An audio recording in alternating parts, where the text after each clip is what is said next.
Good evening, ladies and gentlemen, and welcome to the Ambassadorial Wing. And it is a pleasure to be back on the air once again. I know I was off last week. Good to see so many familiar faces and some new ones. To the chat, Kathia Starr, Darth Astor, Brian Hill, I know you're in here somewhere. Robert Pearson, Psycho Dwarf 9, RR. Everybody is good to see you. And tonight we got some familiar faces and we've got a new face, a couple of new ones. To my right, we've got Nobody Geek, but far from Nobody Geek, Jesse of 10 Forward Star Trek panel. Jesse, good to see you. And to his immediate right, we've got his lovely Mrs. Madam Geek. Madam Geek, welcome. Thank you for being here. And just below me, we've got a brand new face. Jesse, cut it out or I will mute you and kick you out. Below me, we've got a brand new face to the Ambassadorial Wing. We've got Enosh Fed of Poindexter Lounge. Enosh, thank you for being here. And a good friend of the channel, number one sci-fi. Thank you for being here and joining this panel this evening. How's everybody doing? Doing good. Doing great. Yep, Doing great. Fantastic by my partner in crime, so we're ready to go. Ready to talk some dinosaurs. Yes. As you probably figured out, folks, by the thumbnail and by all the posts I put out this week, tonight we are going to be returning to the park, but not just any park. We're going to be returning to Jurassic Park, and we're going to be talking about Jurassic Park, Lost World, and Jurassic Park 3. And if we have a little time, we might delve into the Jurassic World movies and everything. We might save those for another stream for another time.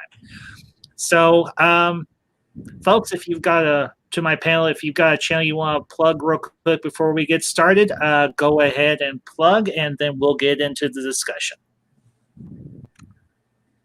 Okay, if that was a shot at me, come around Monday.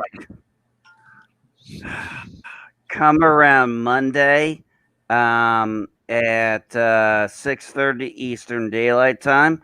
The Ambassador, Chef Zilla, myself, Mr. Mir, and actually this week my guest panel will have my wife, Madam B, here, and we are going to do what I love to do, which is Let's Talk Star Trek. We are going to talk the Doctors, and this was my wife's idea, so Madam Geek is going to kick us off. No pressure, honey. I love you. I love you too. Thanks. I don't have any plugs. I'm just here just to talk about Jurassic Park and to have fun. Now, honey, talk about your channel you're plugging. You're doing a channel. Plug it. It's okay. Look, plug your channel, honey. Okay. I have a YouTube channel titled The Stitch Cafe. It's in its very beginning stages, so don't be too mean on me, too harsh. It's mostly a hobby, so it's not like some of the other ones that have really good photography and videos and everything. Just me sharing my arts and crafts. That is awesome, Madam Geek. I'm glad you're getting into the game. I'm glad to help. I'll be more than happy to help you out, even though I know your hubby there is probably knows a lot more, and he's a lot more accessible than I am. So, all right. You're welcome. Okay, who's next? Who wants to plug next? Well, might as well. Some craziness going on. Poindexter Lounge. We do live streams every Tuesday right now. We're live streaming watch parties of Stargirl from the CW. Nice. We're having a good time with that. It was a show that I didn't think that I was really going to be that into. And tell you what, I've been more and more excited every week because it just seems like that show has done really, really well. And then of course we just put out all kinds of fun new videos pretty much every day. Movie reactions, toy reviews, anything and everything. Yep, got some cool toy reviews. Actually doing a special toy review this week about what to expect when you buy a knockoff toy. And I actually go ahead, Enoch. Yeah, I'll just tell you, it was rather interesting. I bought a knockoff of an '89 Batman, Michael Keaton from NECA, and I bought it, and then she bought it for me, and so I had two, and I won't give it away, but it's pretty funny what ends up happening, and so yeah, so that's what to expect when you buy a knockoff toy. I hate I to tell know. you, but I got you one beat. My wife and I, unfortunately, we got scammed on a husky. Mark Gerner. Yeah, that's kind of Uh, a lesson learned as a grown up of when people say on Craigslist, Western Union money, that should be a red flag. But yeah, we got scammed. We lost a couple $100, but lesson learned. We And almost I saw somebody wanted me to say the name of the channel again. It's called the Stitch Cafe. So The Stitch Cafe. Okay. right. I feel your Yeah, Katie was asking about that. I feel your Yeah. pain. We almost lost money on our newest dog. We have two dogs. One is named Wookie. He's a 2-year-old Australian. Ooh. And then we just got Harley Quinn a couple of months ago. And Tiffany and I it was her 40th birthday. I took her down to Galaxy's Edge, and we were on our way back. And she had been looking for this other dog, and we almost purchased this dog. And she says, I don't feel that there's something right about this. She started showing this thing to me, and I'm like reading this thing over. And I'm like, no, this isn't right. And sure enough, it was a big scam, and we would have basically blown about $500. But we came home and we found little Harley Quinn, and she lives up to her name. She's a Sour Patch Kid. Yeah, she's super sweet. Awesome. Everything. So there you go. well, unfortunately, my wife and I found out we had a mistake with a pet we adopted, and it bit our son. And even though it bit our son and we had to get rid of it, it literally really tore us all apart. Yeah, I mean, we had to get rid of it. We had to, but I mean, we didn't destroy it. We just, we took it back to the animal shelter and said, this is not a kid-friendly pet. Yeah. Because our son got bit Yeah. while he was petting it, while it was eating. And I mean, it took, a little bit of a chunk out of his lip. And I mean, it's fine now. You can't see it. But the point of the matter was, we had to make a hard decision. And it wasn't just, get rid of the puppy. It was, have to tell the family, we've got to, take the pet out. And I mean, that was hard for everyone, and myself included. I was driving, and I told Madam Geek can probably tell you. I looked at her and I said, I wish I could do anything not to go through with this. Yeah. Well, I think too with our dog, the breaking point was that we had some really close friends, and the dog was growling at their children, and so we didn't want their children to get hurt. So that was the breaking point. That was like, okay, obviously this dog has maybe another. When we took it back to the shelter, we told the shelter that, hey, maybe it's for a different family with no kids, no other animals, but it definitely was not for us. Mm-hmm. Okay. All right. Well, and let's give Sci-Fi a chance to plug his channel, and then we'll get into the discussion because he needs. Go ahead, Sci-Fi. All right. Yeah, my channel is #1 Sci-Fi.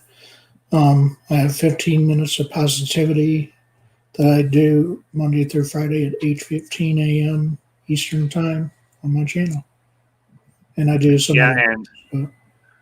Go ahead. Yeah, and I do other things occasionally besides that. Okay.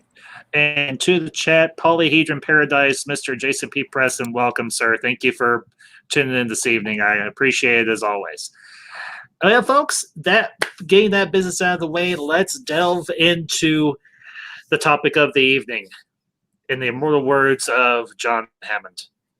Dr. Grant, my dear Dr. Sattler, welcome to Jurassic Park. Cue the inspirational music. So, guys.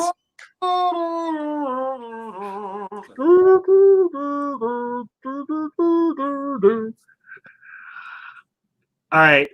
As we usually do with these, we'll go around the bend and everything, go around the panel, and talk about when we saw this first, what we thought of it when saw it, how it's held up, and so on. So we'll let we have ladies first.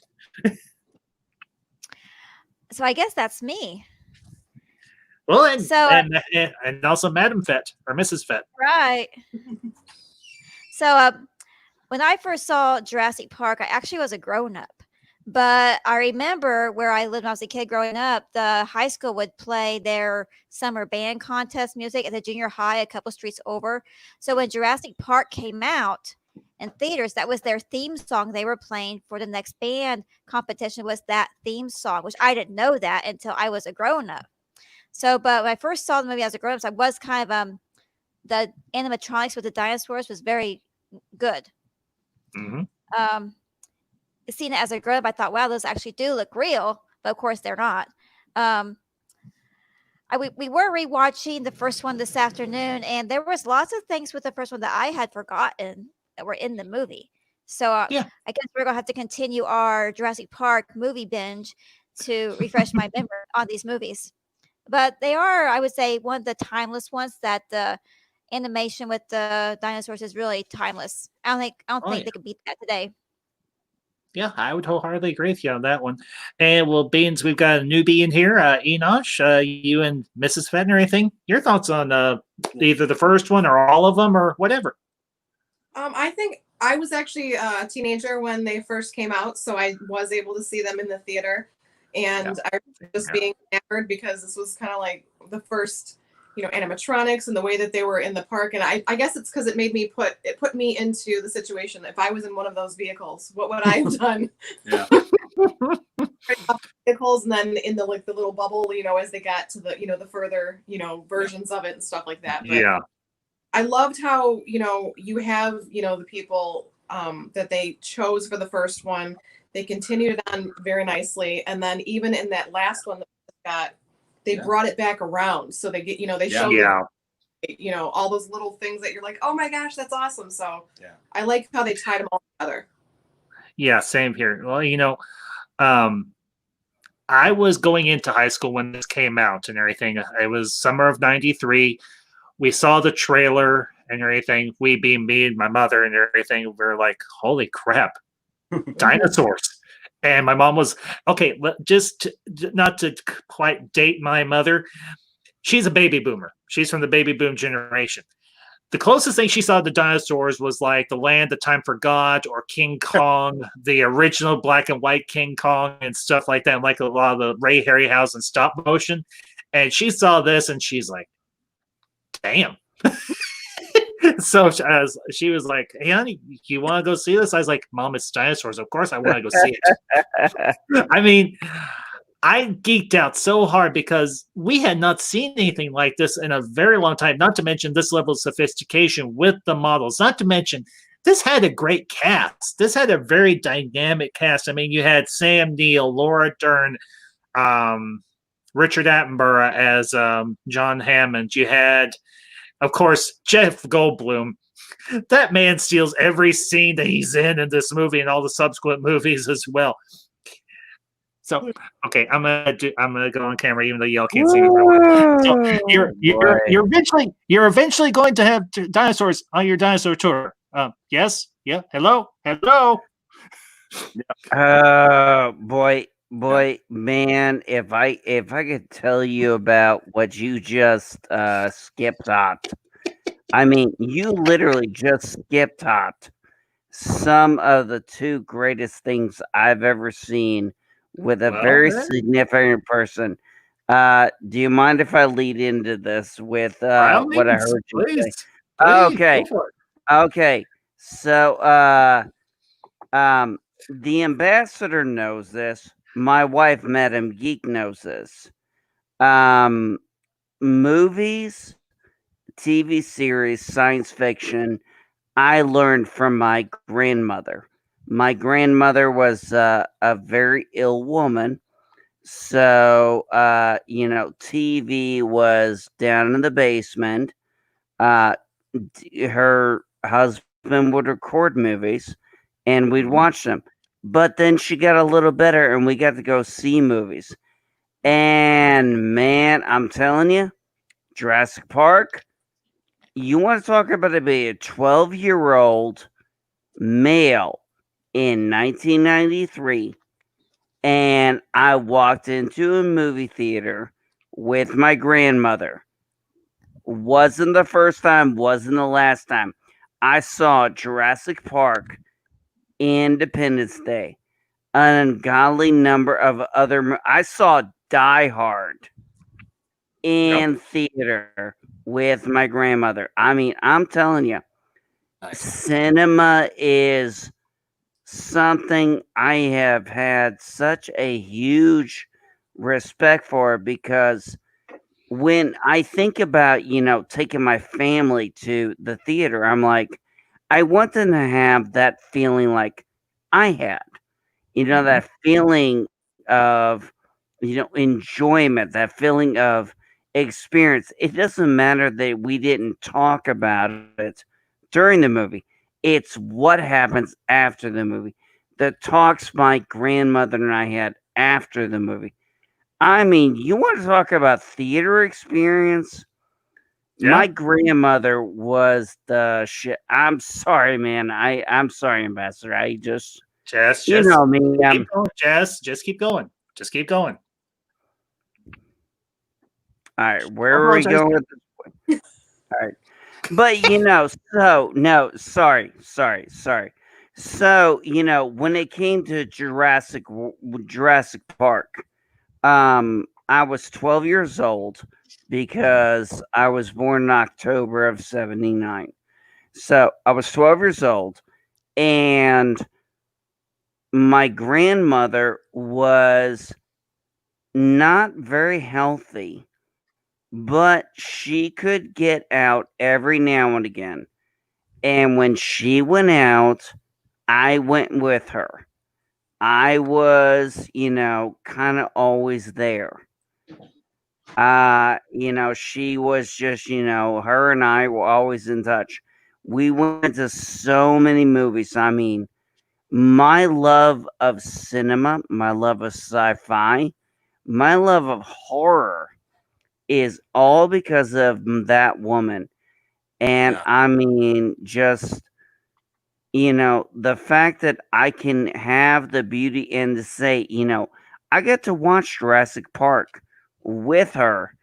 And, I mean, literally, I tell you what, you want to hear a funny story? I'll tell you what, I was sitting with my grandmother after we saw Die Hard in theater, and I said yippee-ki-yay because I couldn't say that, and my grandmother just looked at me and goes, motherfucker. And I was like, I literally bit my lip. I was like, oh my God. But that was the kind of woman she was. I mean, we saw Jurassic Park together. Yeah. And we thought it was a marvelous movie, and to this day it stands the test of time. But Yeah. I think there's something we all need to remember sometimes. Stop worrying about everything else, and if you can find a moment or a touchstone or anything in a movie that you're like you can relate to it, it really touches you in a lot of ways. And maybe that's just me because, well, the ambassador knows this because the ambassador's heard my talks about my grandmother and our but when you think about the experience, people talk about the movie experience. The movie experience is only so much. What makes it so good? What makes it so magical? What makes it why you would recommend it to anybody else? Yeah. And and here's the thing. And sci-fi, I'll give you a chance to, and everything just in just a second and everything.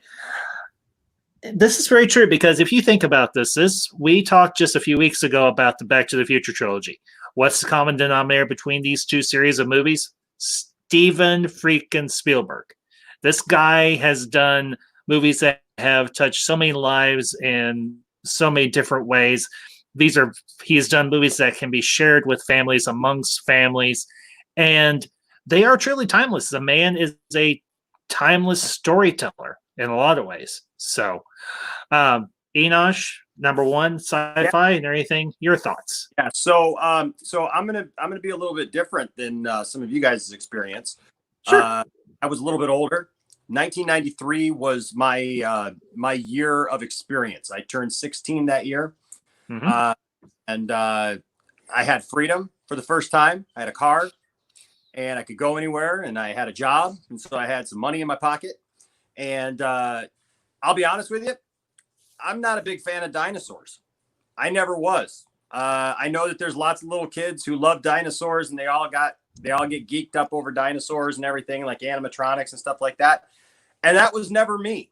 I was a sci-fi fan, right? So like I liked Star Wars, Star Trek, Battlestar Galactica. I remember watching Superman, obviously, stuff like that. But I remember watching anything that I could, space related or whatever.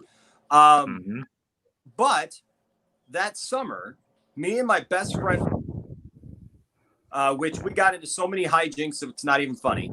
But me and my best friend Rusty, that movie was an event movie, right? Everybody had to see Jurassic Park, and I remember seeing the previews of it and seeing the commercials and stuff and thinking, oh, that's cool, but like it wasn't something that really stirred me. Just watching the previews and just watching the commercials for it, that was not something that got me excited.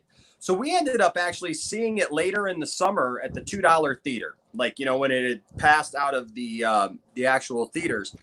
And +2, because we were 16 and we didn't have much money.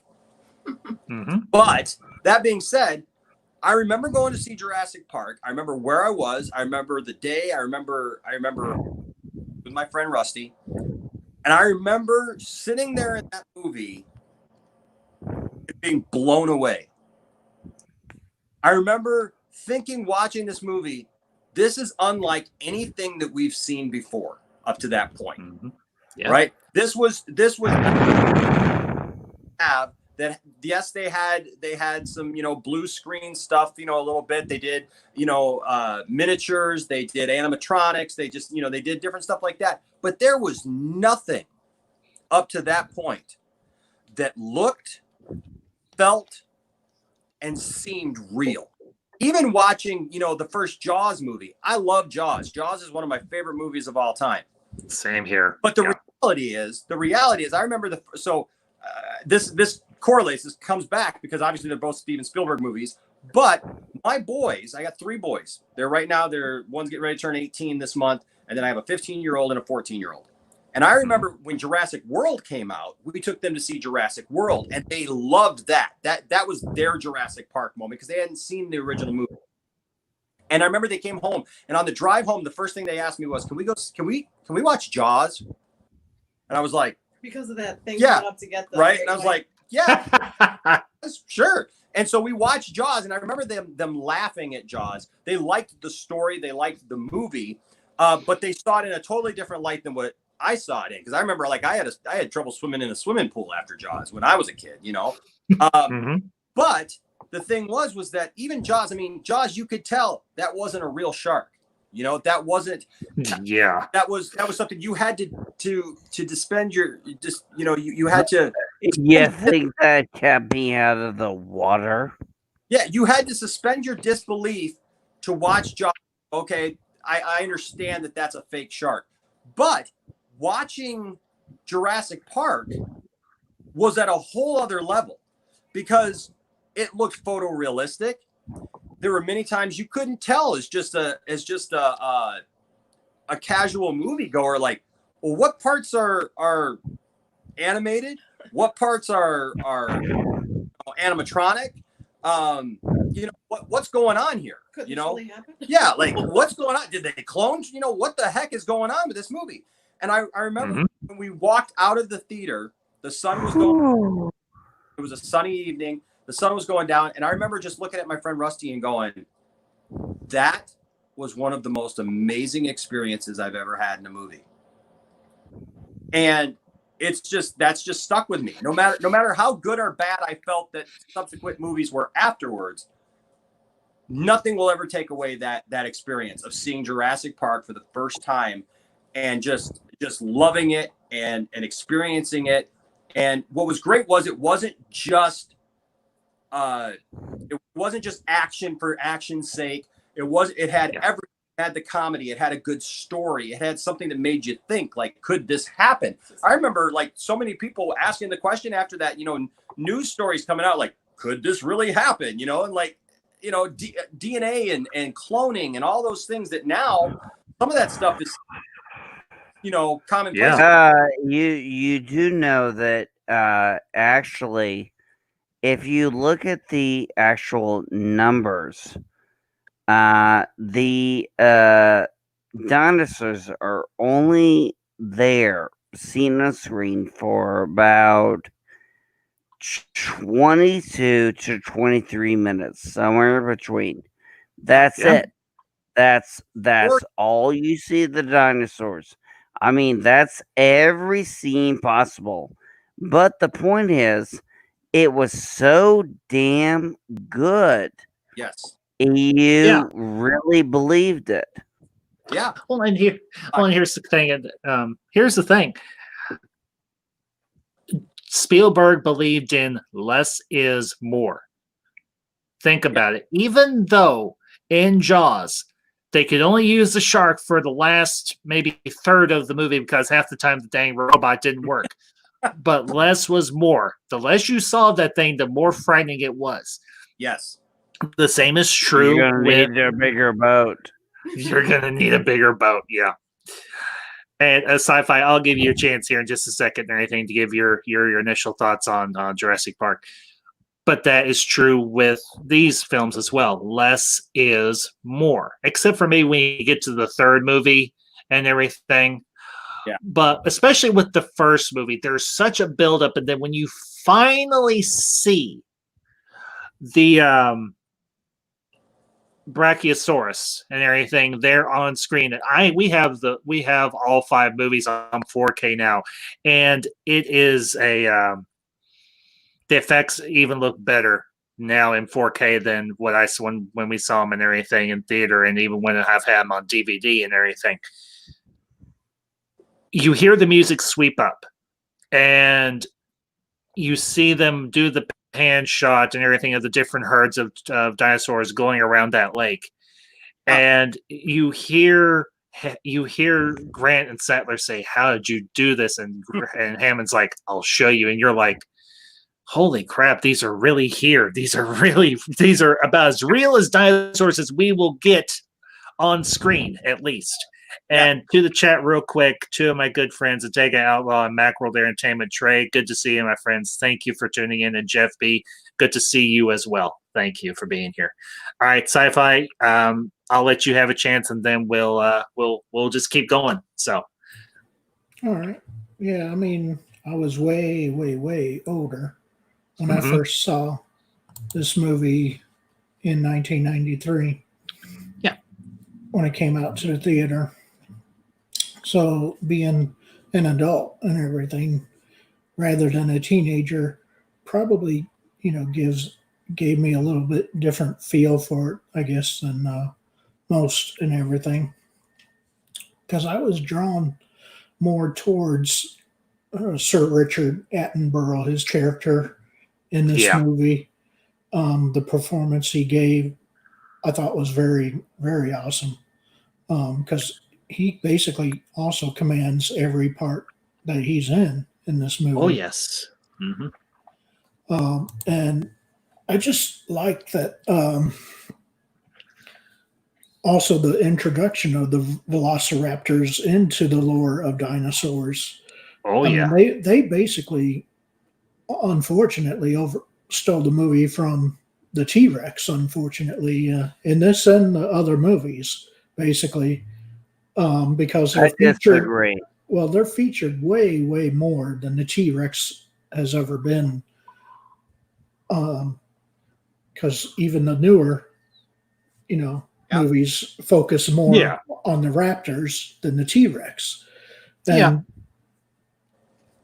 And then, even though obviously the T-Rex man handles, or I guess dinosaur handles the raptors, but and everything.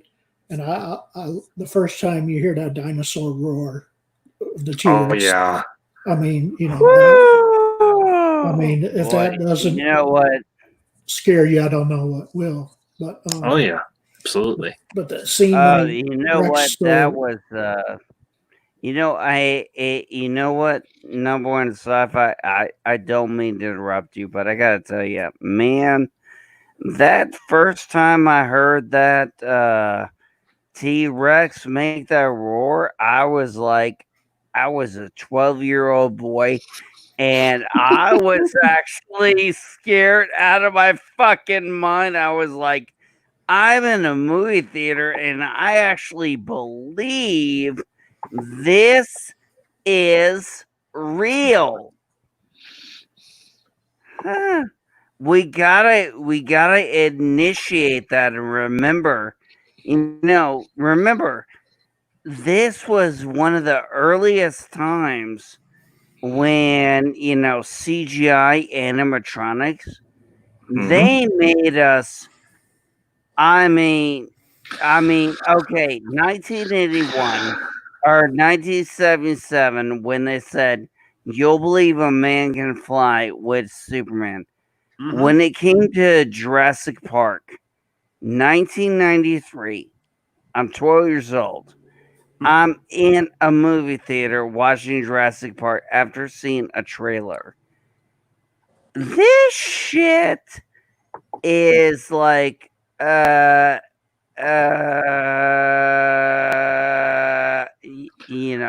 get it now. oh yeah, I mean, It was amazing. It was an amazing experience. I mean, this is what we need to remember. The whole point of movies are an experience. I mean, for those of us, and I hope all of you got a chance to do it. This was an experience. I mean, the idea Yeah. to see it on the big screen and actually look at something and actually for one time believe dinosaurs were real based on the technology and it not look stop motion animation. I mean, they nailed it, buddy. Okay. Yeah. Well, and R brings up a good point. This I think is a good point to transition and everything. All great storytelling, no matter the media, that had one thing in common: the exploration of the human condition. Jurassic Park does a great job of asking the question: just because we can do a thing, should we? And Spielberg handles this question expertly, I think. Guys, ladies, what do you think about this whole question of, well, not specifically, maybe, yeah, we can go, should we try to clone an extinct species and everything? And, even Malcolm, Ian Malcolm, say what you want, but Hammond refers to him as the rock star. But in a lot of ways, he brings up a lot of valid points in this film. I think almost Ian Malcolm is the voice of maybe Michael Crichton and everything, who wrote the novels that the movies are based on, and so on. And Spielberg obviously spent his time going through those books, I would imagine. Yeah. So, well, I think. Go ahead. I think. Go ahead, Enosh. I think that, like, for these movies especially, it's interesting to note that, like, most of the time with each movie, they make the same mistake over and over and over again. They think they can contain it. They think that they can control something that is beyond them. And I think it's a great analogy for our own lives. Is there are many things in our own lives that we think that we can contain, that we play with, that will draw us to the edge, maybe, of disaster.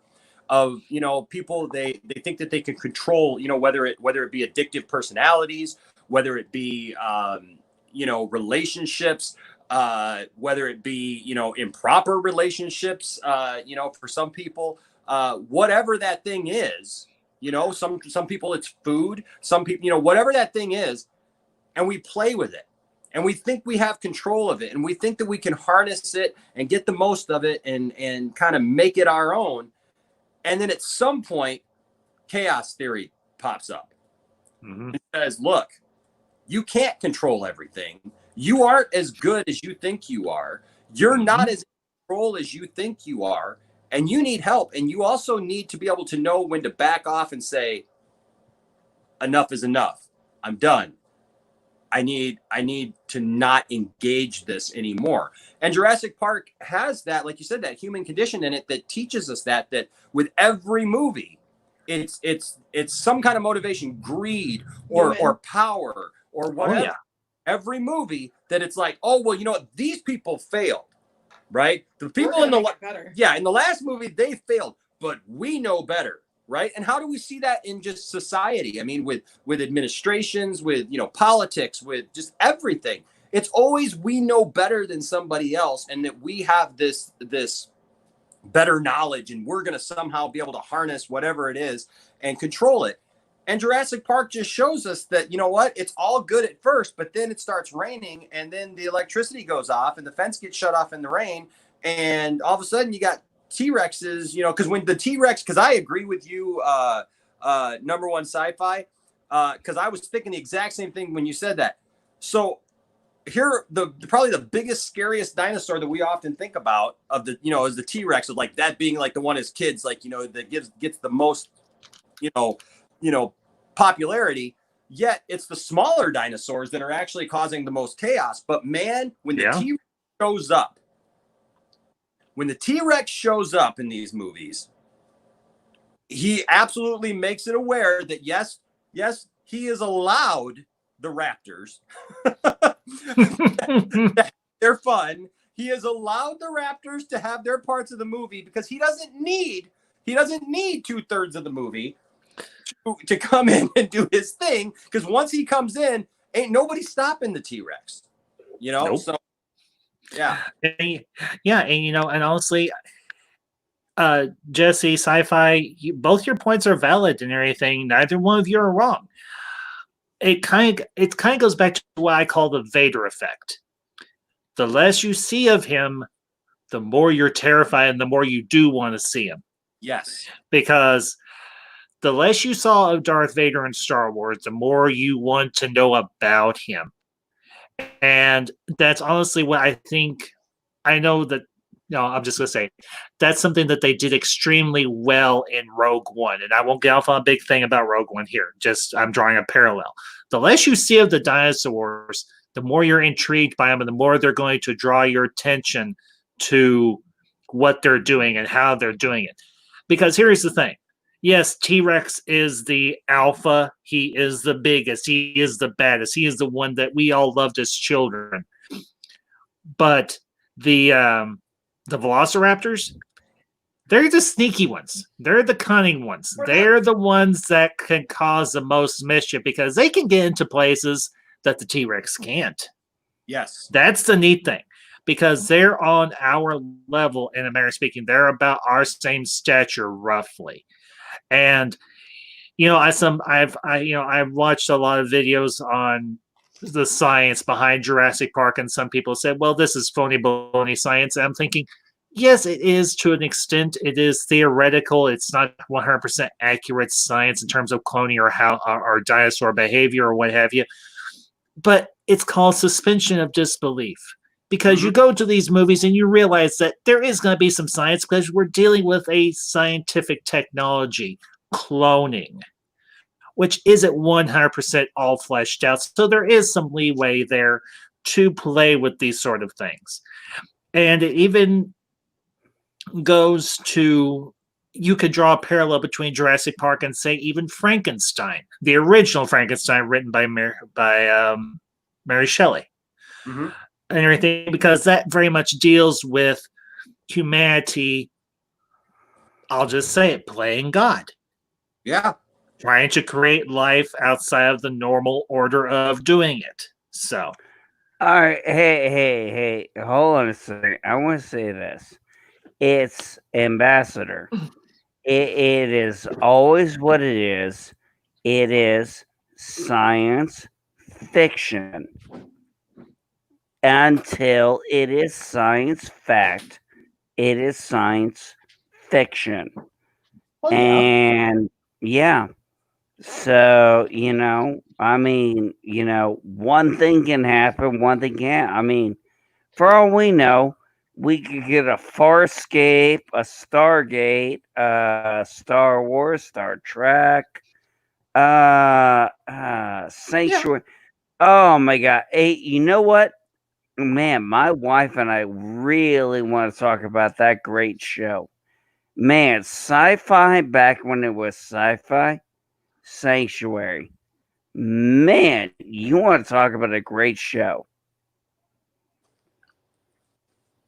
Yeah. And speaking of sci-fi, number one sci-fi, any comments or thoughts on anything that we've talked about thus far?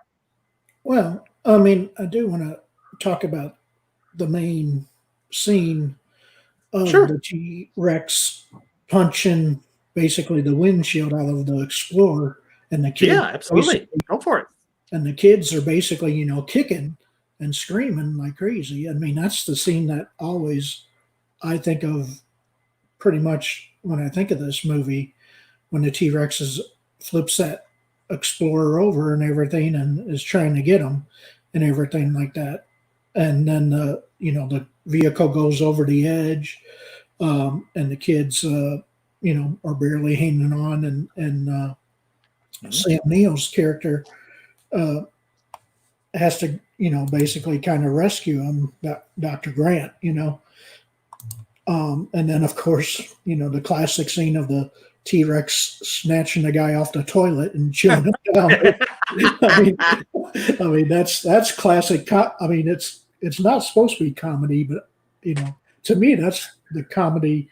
Besides the part where Comedy because attorney. Wayne Knight's character fumbles the aftershave with the It's funny. Oh, yeah. It doesn't matter. It's funny. yeah, it's funny. It's not meant for laughs, but it's now a funny scene. Oh, I think it was played for laughs, sci-fi. Yeah. I think it definitely because that whole movie is not a serious film. No. Excuse me. Sorry, we're eating popcorn because we're talking about movies. We got to do that. So It's okay. thing is though is that scene was absolutely played for comedy, and because that was their attorney. That was the whole point. It was a joke about attorneys being people that you couldn't trust and that you wanted to feed to your dinosaur. Do you all remember something that goes along with this? Was at the same time that this movie came out, Weird Al Yankovic put out his album Alapalooza, which had a parody of MacArthur Park called Jurassic Park. And I mean, it's the entire Yes. And so Yeah. Oh, you really had to go there. You really had to bring up that. oh, Why? dude, What's wrong with that? I've been trying to forget about that for goddamn 20 years.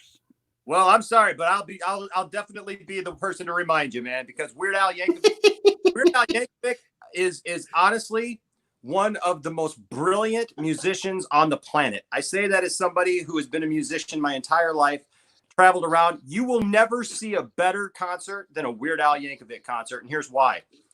The man Here. The man was doing multimedia concerts before multimedia concerts were a thing. Every single song, there's a costume change, there's video, there's lights, there's things in between, there's interviews, there's cut scenes and things like that.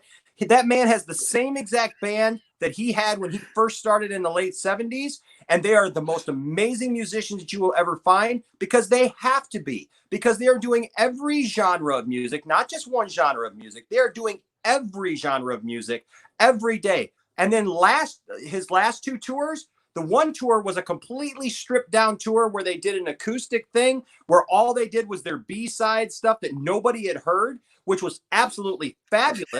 And they sat there and did like all kinds of stuff that nobody even, they did like actual covers, not not parodies, but actual covers of well-known songs throughout the whole thing. And then this last time he went out with a whole freaking orchestra.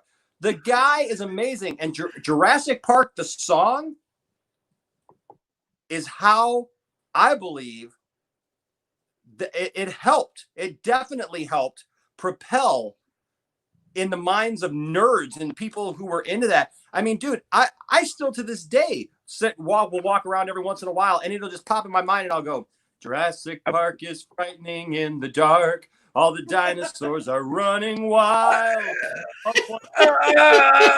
Okay, look. I'm just saying. Okay. Oh, wait. I always Look, say, God, I'm sorry. hey, I love Weird Al, man. And I just always say, No. can't argue with facts.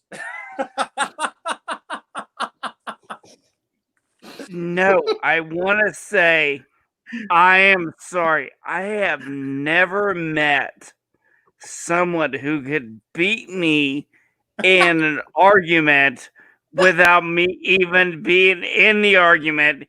Nice. He's got me. No, and you know what?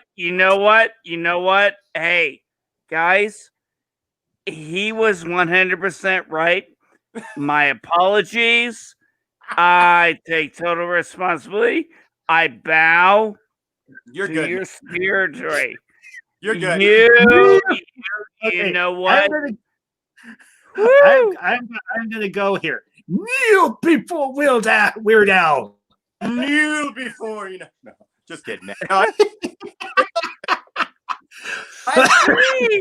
I just love Al. Seriously.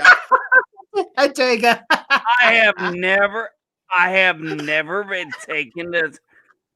Look, I've never been taken to town like that. That was. Excuse me. You've never been taken to town. How many times have I kicked your butt, Jesse? I love the mute button. The mute button is my friend.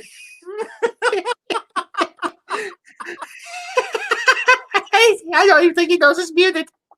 You are an amateur. He had me 6 ways from Sunday. I'm sorry, too. buddy. I love you. I know you're gonna be on. I know you're gonna be good. But come on, he kicks your ass. When it comes to me, come on, man. You know I've owned you before, me. Jesse, and you know it. The only person who owns you more is your missus.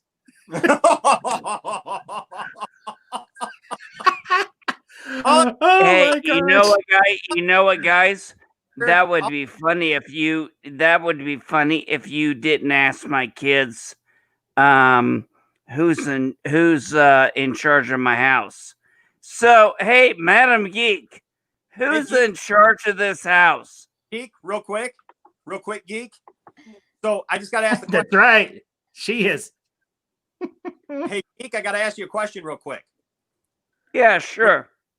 When I was coming up with all that stuff, did you notice your little glass of water going dum, dum, dum?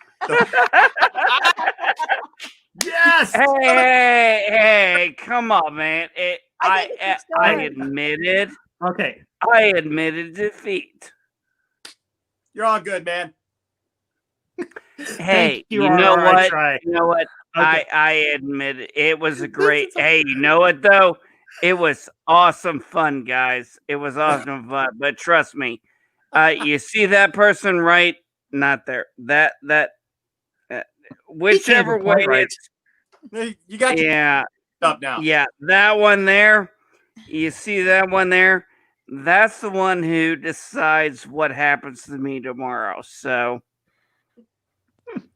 I got to keep her happy. This is almost as good as the Fifth Element stream, except I wasn't the one that burned you, Jesse. Yeah. As long as you Go have ahead, Sci-Fi. as long as you have your insurance policy, okay, it doesn't matter what happens to you. Okay, getting back a little bit on track here. Eventually, I don't know when was the last time we were back on track. Yeah, speaking of track, Jesse, I will mute you. I will give you the Loki treatment, and I'll be happy to do it. Yeah, speaking of track, now I do like the part where these vehicles are on the track kind of system as they're going through the park and everything, and stuff like that. It makes it more like a ride, like you would have at an amusement park and everything, where you cannot see obviously everything, and only when the ride gets wrecked and goes haywire thanks to the T-Rex do they obviously go off of the beaten path per se, you know. Well, you bring up, that's a great point, Sci-Fi, because we have to remember, like, this movie is based on the fact that this is supposed to be an amusement park. Yes. Yep. Yeah. Can you imagine? I mean, people are having to travel to an island to go to this. People are paying good money. This is their vacation. And they're getting chased by hungry dinosaurs. Trying to eat. Exactly. Yeah, I mean, I thought, you know, you're bringing a realistic element to this kind of movie by setting it, you know, in a amusement park kind of setting. Yeah. And the vehicles are on the track and they're automated and everything, basically. And, you know, obviously they can stop them on there and you can look around a little bit and everything, but you're really not supposed to get outside the vehicle. Technically. Like, aren't they supposed to have door locks on the things? I told you we should have put door locks on the things. Okay. Yeah. Favorite character of mine, Robert Muldoon, the game warden. I love this guy. And he's only got a few scenes, but he absolutely owns every single scene that he's in. They should all be destroyed. He says it. He says it right on the numbers. They should all be destroyed. John, what were you thinking, you idiot? Yeah. Raptors? It's bad enough that you created that one thing that had the big frill that came out around its neck, and then of course, Bad. Yeah, it went after Newman. Yeah. It went after Newman. Yeah, Wayne Knight's character. Yeah. When he dropped the aftershave canister. Yeah, the Barbasol. Yeah. What was this? What was the character's name? Dennis Nedry. Dennis Nedry. That was his name. Yeah. And then, of course, you've got Mr. Arnold, played, of course, by Samuel M.F. Jackson. Yep. Oh, yeah. Yep. The guy. Hold on. I know. Oh, I'm sorry. Did I break your concentration? Yeah. That's No, towards but I'll break your mic. end of the movie. Yeah. Yeah, it's towards the end of the movie where he's And obviously trying to go ahead. turn off the electrical fences or recharge them, whatever the case may be, and stuff like that. Well, and, you know, Jeff B brings up a great line from the movie. Pirates of the Caribbean, just when the Pirates of the Caribbean broke down, doesn't mean they eat people. Yeah, exactly. I love that. I love that line. I love that line. Yeah. Remember when they brought the boat in and saw, you know, where did it go? And then all of a sudden, you know, that leg dropped on the car. Like, that would scare the heck out of me. Yeah. Yeah. And I like the contrast of the dinosaurs also, because you have the serene kind of dinosaurs from the Triceratops that's sick that they first come across of, to again a serene scene later on of the big tall dinosaur that they feed the plant to. And the Brachiosaurus. Yeah. Yeah, the Brachiosaurus that sneezes all over the girl, you know. Poor Alexa. Yeah. I think that was her name. Yeah. So Alexa and Tim. So I like the contrast that they mix in occasionally. Oh, yeah, I do too. Between the bad dinosaurs, which are the T-Rex and the Raptors, basically, and the serene ones, which are, you know, pretty much almost every other dinosaur in the movie. Yeah. Which was cute, too, because he kept asking, is this a meat eater?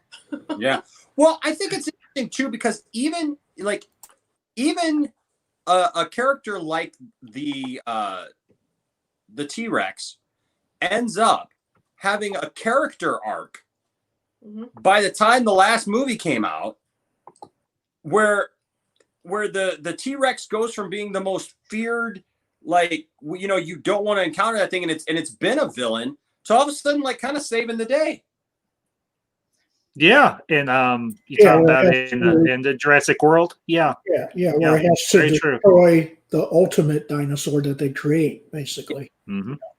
But I mean, it's a it's a good story overall, even if you have hits or misses. And I liked what Geek said.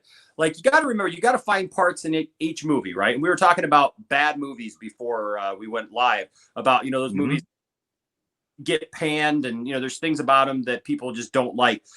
But it's amazing when you can find good things in a series, where you can look at Jurassic Park as a series. And even though there's some missteps along the way, and not every movie is equal, but when you have a story like that where you have this creature that never says a word, but its presence is definitely felt throughout the entire series, and you come down at the end, and like this character, this creature now has even turned a corner and went from being a heel-like character to a baby face, helping and protecting our heroes. That's what's that? Blue. Yeah. Well, no. Yeah. And well, yeah, Blue with Blue. too. I mean, because it started as a baby, and then all of a sudden it comes back around. No, you're thinking of no, I know what she's thinking of, because my kids and I, and my wife and I, before she went to Turkey, went on her 1 year, Honest Trailer did a whole thing on Jurassic World, and that was the whole raptor got on top of the whole thing, and goes, it was like, but who cares? That Raptor T-Rex team up was awesome. Yes, I'll agree with that. Yeah. And one thing about this movie that I truly appreciate is the fact that you care about the human characters. They're not just food. Like they would be in some, like they would be in some other movies, like for instance, just to toss one out there, like Jason 10, where it's Jason in the future. You're not just getting a view of you're not just did not go there. You did not insult that classic. Oh, Jesse, can I get a word in edgewise, please? I'll do it. I'll treat you just like Loki. I'm sorry, guys. Maybe if you start playing like Weird Al in the background, maybe he'll just put his own mic down. Burn.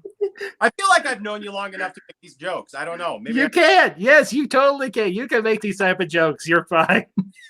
Everybody. I am okay. Most of you will get this reference, and some of you may not.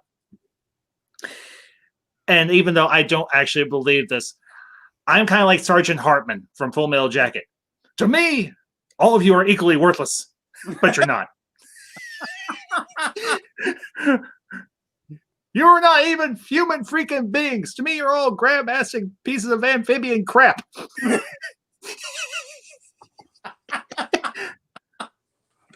Now, if you had only been on the other end of that, like I was, boy, you better mute me. I'm out. I'm sorry, Jess. I didn't mean to cause a flashback or anything, man. I really am sorry. No, you're fine, buddy. I just well, and just a real quick, just a real quick, just a real quick, Ma'am Geek, thank you for being on tonight. I do appreciate it, and look forward to working with you again. You have a good night, ma'am. Thank you for being here. Bye. Oh, bye-bye. You're welcome. Bye. She sent a thing in private chat. All right, Jesse, you may continue your tirade. You may continue your nonsensical tirade. I'm sorry. I'm throwing shade hard tonight. I don't mean to. I'm kind of channeling my grandmother a little bit, because she was a master shade thrower, just like my mother. Nice. Well, no, he is. Nah, it was just. No, that was funny, buddy. Like I said, me. I'm I am a Marine. So I know. when I hear those things, hey, trust me, Full Metal Jacket is about, when it comes to boot camp, You ain't gonna get anything better than that, and this is coming from someone who was actually there. Only difference was that I'm sorry. Kathy is on it tonight. Kathy, right on, babe. Right on, girl. I can't even read it. What am I? What it? God, my glasses aren't even working. She says, look, let me just read it for you, Jesse. The Loki treatment may cause sore eyes. Don't drive while on this treatment. Officially licensed here, not available in most states. Viewer discretion advised. Enosh, Loki is another YouTuber and everything. I think I've talked to you about him a little bit. If you go back and watch like the Fifth Element stream, he's on that one. You'll get it. And he is a really awesome YouTuber and everything, just like these other two folks to the right of me and the left of you, whatever. So, but yeah, let's get back onto the movies here. You know, as I said, the human characters you actually care about, you do get some time. You get a lot of time with them. It's not just all dinosaurs shoved down your throat. And honestly is a great point and everything in terms of Spielberg as a director. Yeah. He knows how to balance a story.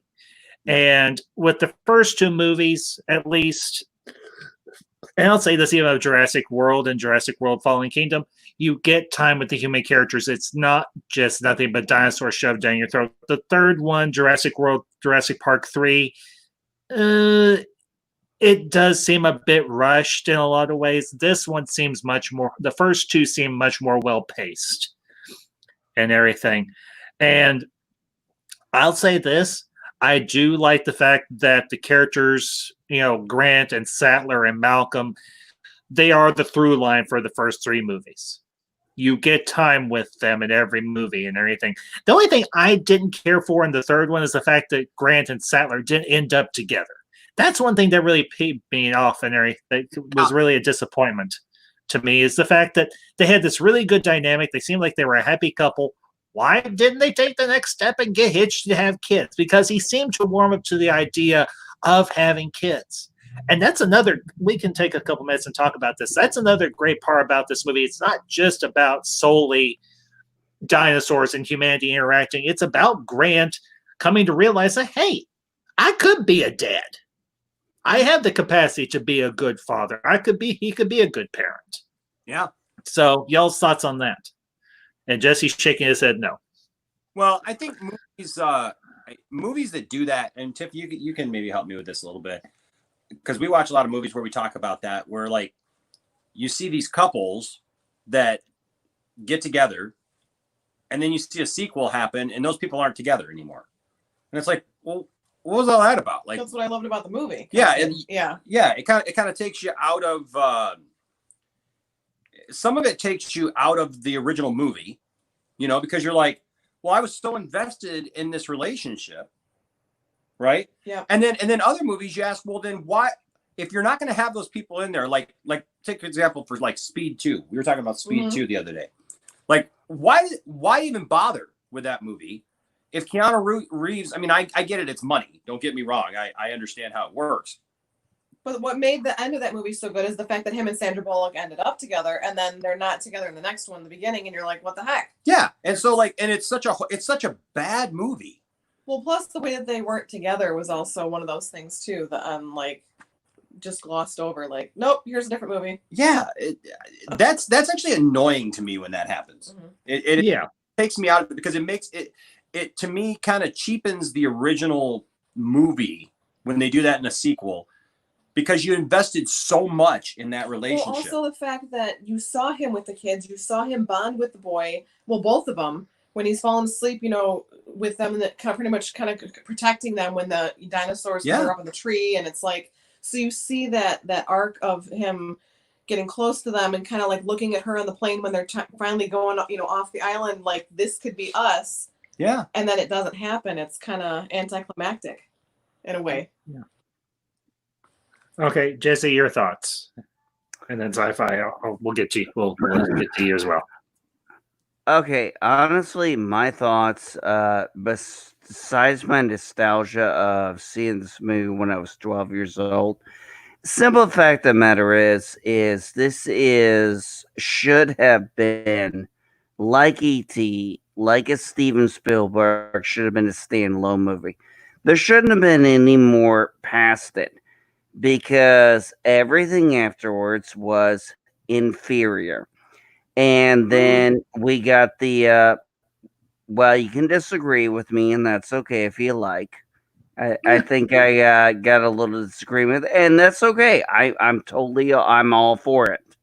But we get to Jurassic World, and I watched the first movie, and I'm like, okay. And then I watched the second movie, and I'm like, they flipped everything. Like, I'm like, wait a minute, the guy who's actually loves the dinosaurs hates them, and the person who treated the dinosaurs like property is now the savior. I'm like, okay, I'm not buying that bullshit. I'm sorry. You're stretching my sense of disbelief way too far in those two movies. Where at least in the Jurassic Park movies, that first movie was, in my opinion, very good, very great, very good storytelling, and actually gave everybody's at least a reasonable perspective of economists, capitalists, environmentalists, genealogists.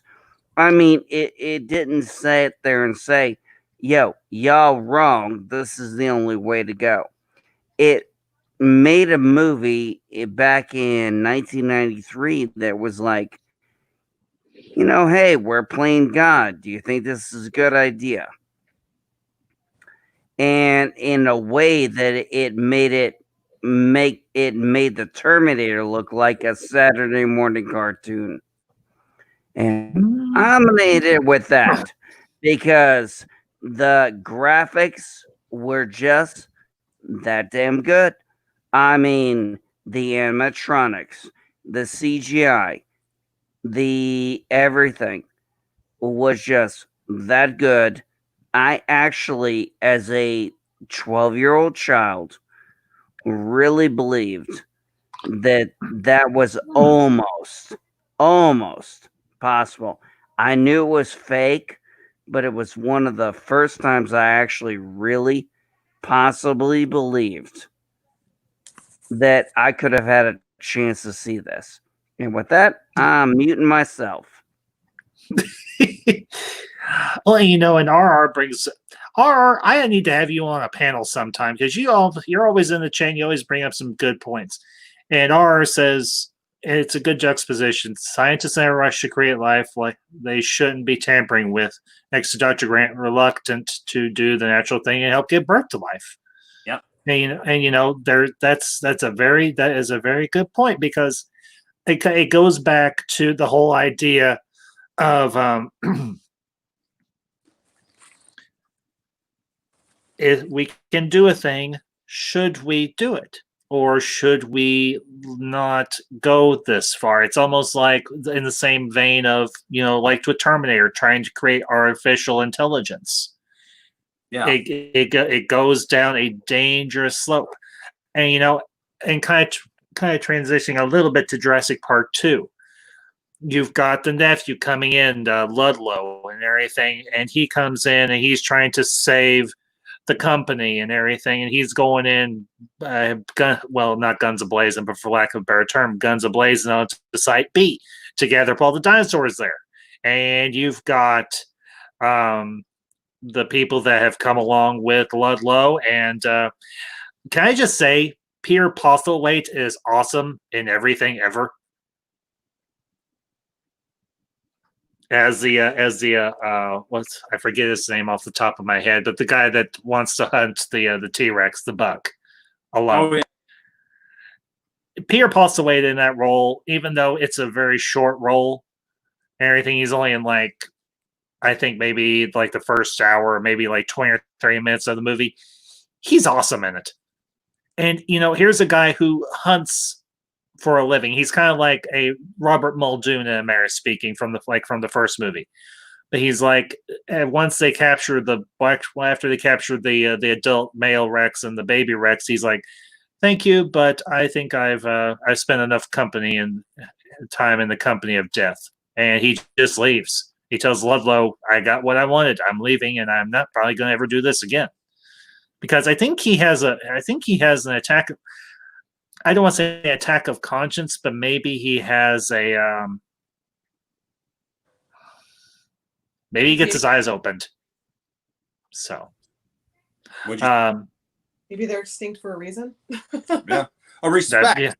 I think that's a recurring theme actually in a lot of the movies, is that a lot of people are very flippant about the dinosaurs at first, and even are motivated by greed, money, whatever. Mm-hmm. By the end, they learn a respect for nature. Like, uh-oh. And for the dinosaurs, one way or another. It's either by coming face to face with them and just realizing that it's something bigger than they are, or they end up dead. It's like, it's one of the two. But either way, I think they develop a respect for nature, and that it's bigger than them. Jeff B brings up kind of a funny point. The kid's parents deserve a stern talking to. Well, you figure they're going to be with their grandfather. What could possibly go wrong? Well, you're dealing with cloning, a theme park, and dinosaurs. This is a recipe for disaster. Yes, I would not let my 3 kids go. At their age now. No, there's no way. There's no way. That's because you're a responsible parent. I know. I want to know who those people are in the Jurassic Park world, right? Who think that going to a theme island. It's not like Disney. Because anytime I've gone out of the country, guys, and you guys tell me, like, if I've gone out of the country, I mean, I just remember going on our honeymoon down to Mexico, being in where did we go? Not Cozumel. We went to where did we go? On our anniversary. I'm sorry, anniversary. Cancun. We went to Cancun, right? And so it's just a different world, right? Because you're in a different country, and and even certain areas that we're not supposed to go. Yeah, there's certain places you're not supposed to go, and you go on excursions, and yet because we also went to we went to the island. We were in Jamaica, and then we were also just out of the Dominican Republic. And it's like, especially the Dominican Republic, man, you don't go outside of your resort, like unless you have people. And I tell you what, we did an excursion, riding these cool mini boats and stuff. It was like James Bond and stuff. And then we went snorkeling and everything, and it was really cool. But I remember as we're on this bus ride going out to this excursion, kind of looking at Tiffany going, this is kind of shaky. Like this, like, what am I getting myself into? I can't imagine dinosaur related going on a dinosaur related vacation, dropping down money, because I think it's a good idea to go and because they've miraculously cloned dinosaurs, to think that they can somehow control them. Getting picked up by pterodactyls. Well, that's the thing, is like, how do you control these creatures, But I mean, these are probably the same people that go to these smaller places, like, like the show Tiger King that just came out, and they're going to go to these places, they have these safaris, these roadside safaris with lions and tigers and stuff, and you get in your car and you drive by them, I guess. But I've just never been that kind of gutsy, man. I'm sorry. Yeah. I guess that's just me, but you have to have a roadside with, like, depends for a few. Yeah. Number one sci-fi. Any comments? Anything on anything we've talked about thus far? Well, yeah. I mean, I just want to also again bring up Sir Richard Attenborough's character. Oh, John Hammond. Yeah, absolutely. Yeah, sure. John Hammond again, because I like it at the beginning where he has that mosquito in the amber type thing, Yeah. and his cane and everything, and then him realizing at the end of the movie, oh my God, I've created a monster, basically, Hmm. in real, both in real terms and everything. I did not want to subject my what were they, his nephew, Grandkids. yeah, grandkids to this, and I've made a big, huge mistake by even creating and Hmm. okaying this mess, as it ends up at the end of the movie and everything, Yeah. with the T-Rex tearing down the sign, "Welcome to Jurassic Park" and everything, which is another classic part at the end of the movie when Oh it's yeah. destroying. Well, yeah. Yeah. Go ahead, sci-fi, please. Yeah, when it's destroying, not only the hanging bones of itself, if I recall correctly. I think that was the Yeah. same bones of the T-Rex that was hanging there. So yeah, it just brought a whole, kind of Full circle. unique, circle from him starting out, and I think he stares at that, cane again towards the end of the movie, Hmm. you Yeah. know, and yeah, realizes, hey, even though this small mosquito, it has turned into a big freaking mess, basically. Yeah. As the old saying goes, the road to hell is paved with good intentions. And, there's one scene in particular that we really haven't touched on, and I think this is a good moment to do it. The scene between Sattler and Hammond when they're sitting there in the dining room of the visitor center or whatever, and he's talking about the flea circus. And she's like, it's all still the flea circus, it's all just one giant illusion. We were never in control. It was just you thought we thought we were in control. We didn't have respect for this power, and now it's loose. We've in essence they have let the cloning genie out of the bottle, and now it's running rampant. To kind of to parallel with the quote and everything, we've let the atomic genie out of the bottle, and there's no way to put it back in. And that is a great moment there in the movie and everything between Sattler and Hammond, because she's a paleobotanist. She's not a full-on paleontologist, but she still knows her stuff. She's got a great scientific mind, and she's like, you tried to do things right, but ultimately you were never really in control. You had the illusion of control. You never had full-on control of the situation. And that, honestly, I think the acting in that scene, the dialogue is so spot on. I mean, it's really a linchpin of the whole movie, even more so than anything. I'll say this: in a lot of ways, Sattler and Malcolm are very much the logical voice in this movie. Eventually, everybody else gets on board with them. I mean, Grant is as well, but he's, as he says everything during the lunch, the scene where they're having lunch. He's like, the world has sped up so much, and we're all just doing our best to try and keep up. And he's very much the through line for the audience. Sattler But and he Malcolm. also says, but Go ahead. he also says one of the key main points: Mhm. nature finds a way. It's like you're going to deny all these animals sexual reproduction. You're going to say, well, they're all female. We just deny them the ability to be male. And he's like, nature finds a way. Well, you know what?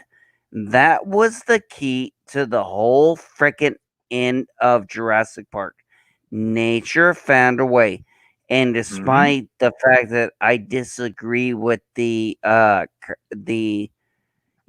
a Christian, I generally disagree with the concept of chaos theory. I cannot disagree with the way he went about it because he had the exact right point. Nature will find a way. You know why? Because in my mind, as a Christian, God's gonna find a way, because you know what? If you're an omnipotent being, what's a little obstacle? This is true. Well, okay. So you brought up an interesting point, and so I'll bite.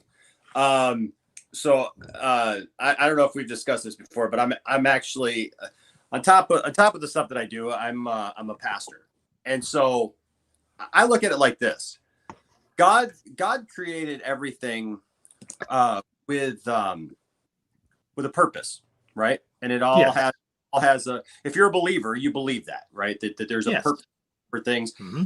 I think sometimes like we get into these things about like God controlling everything, right? We want God to be controlling everything at all times. I think mostly because it makes us feel better if we think that there's somebody up in the sky who's looking down and making sure that everything is how it's supposed to be. What I think is more of an interesting concept is that in the creation story in the Bible, God creates everything. He puts all the pieces there, and then he steps back. And we screw it up. And he says, it's good, right? He says, it's good. I've done it. I've put all the pieces. I put all the cogs in place, just like anything that we create. And that's why I love that example, because he created us, and we use those same things to create other things. We have that creativeness in us because we are created in his image and his likeness. Interesting thing about that to me is God. Wait, hey, sir, hold on a second. I want to make sure I want to get something set up here. Yeah. Hey, Ambassador, this is your channel. It looks like we've kind of gotten off of, the I'm main fine with this. plan. You're fine with it? Okay, you're fine with it. You know I'm fine with this. You know that, right? Yeah. Okay. I mean, this goes into. Well, Jesse, here's the thing you got to remember: Steven Spielberg's Jewish. This is probably in the back of his mind. That being said, Enosh, go ahead. Okay. So, and I want to point out too, like I'm not trying to actually push religion on anybody. I'm talking about. No, you're fine, buddy. With that aspect of it, we're talking about nature and things like that. So the thing is, though, is this idea of like God sets everything in motion, and then he steps back and he lets things take place that are going to take place. Nature, if you don't cut back the shrubs and you don't cut back the trees and you don't cut your lawn, chaos will ensue. Your shrubs are going to overgrow your house. Your lawn is going to grow up high. I once had a friend who was in a band who had a song called Chuck's Lawn, because he had a friend who didn't believe in cutting his lawn, and the city was about to tag him for it. And so he cut the front lawn, but he didn't cut the back. And so they said that Chuck's lawn was a mullet because it was short in the front and long in the back. That's a bad joke. But it's true. But the thing is if we allow things to just go, right, nature's going to take over, right? Not necessarily because God's up there going, okay, now I'm going to cause this and that to happen, but because he's already set it in place. He's already set the things in place to make those things happen. So you can take that up a scale. So right now we're talking about like grass and trees and things like that will just overgrow and kind of take over that way. If you are cloning dinosaurs and you're cloning animals that have not been on this planet in however long, and that's debatable. 65 million years. Right? That's always been the tagline. Right? 5 million years. Like Tiffany said, they went extinct for a reason. Right? There's a danger in doing that. So if you try to take that and you try to take all that power and all that might and play that role of God, like you're going to be this hands-on and you're going to take charge of this power because we're man and we have this power, we're doomed for it to blow up in our face because we can't control things. I think somebody said in the chat that is like earlier, if I want to make sure I'm getting it right, but it was basically something we were talking about, like we can, but should we? And then somebody said, well, we're smart enough to do it, but we're not wise enough. Yeah. Exactly. It's out of control. And then, like you said, you can't rein it back in. You can't rein it back in. You can't, the only way to do it is destroy it all because You can't save it. You can't put it all back in the bottle and control it anymore. You know, and that's a great part of this movie, is that this movie series is, again, over and over and over again, every movie. Oh, we're going to set it up right this time. We're going to have the right security this time. We're gonna put the two different dinosaurs together that won't go crazy. You know, we you know, but then there's like, oh, but you know what? We're over here on this other side of the island, and we're making the ultimate killing machine, right? Like, you know, yeah. You know, or like in the second movie, we're gonna weaponize these things, and we're gonna make them, you know, so that you know, armies can use these things, so that we don't, because we're doing good. We don't want people to die, so we're gonna send dinosaurs in to do it. And that's the problem, is that we're never satisfied. It's never that lust and that desire for greatness and for achievement and being told that we're super smart. It's never satisfied. And so we keep on and on and on and on and on. And this movie goes to show it. And I think you're right, because Steven Spielberg, man, I being the guy that he is, and of the background that he is, I guarantee thinking that at some point in this movie, that when you talk about nature finds a way, man. It's gonna happen. You know, it's gonna take over if you think that you can somehow harness it. You know, it just doesn't work. Yeah, you know, and here's another interesting thing. Every time we try to, for lack of a better term, play God, it blows up in our face.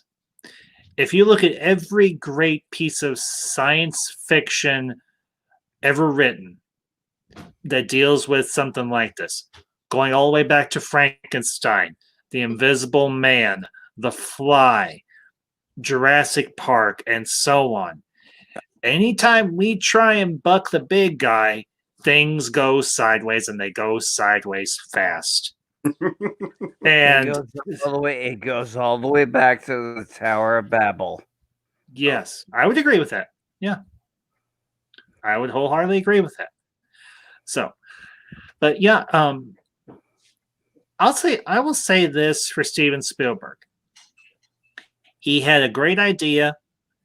He took a book that was honestly very dense and very heavy, or rather a couple of books that were very dense and very heavy, and we was able to craft these into truly entertaining books. Because I've honestly never read the book Jurassic Park, much less its sequel, The Lost World. But from what I've heard, they are astoundingly good books. I think they're bestsellers or whatever and everything, because Michael Crichton's a good writer from what I know. Hold on one second. Whew.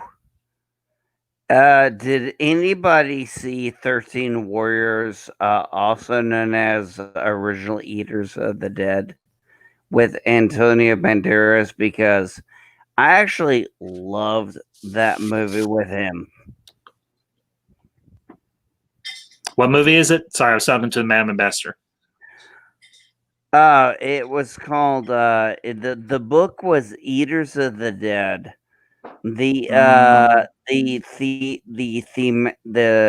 movie was called The 13th Warrior.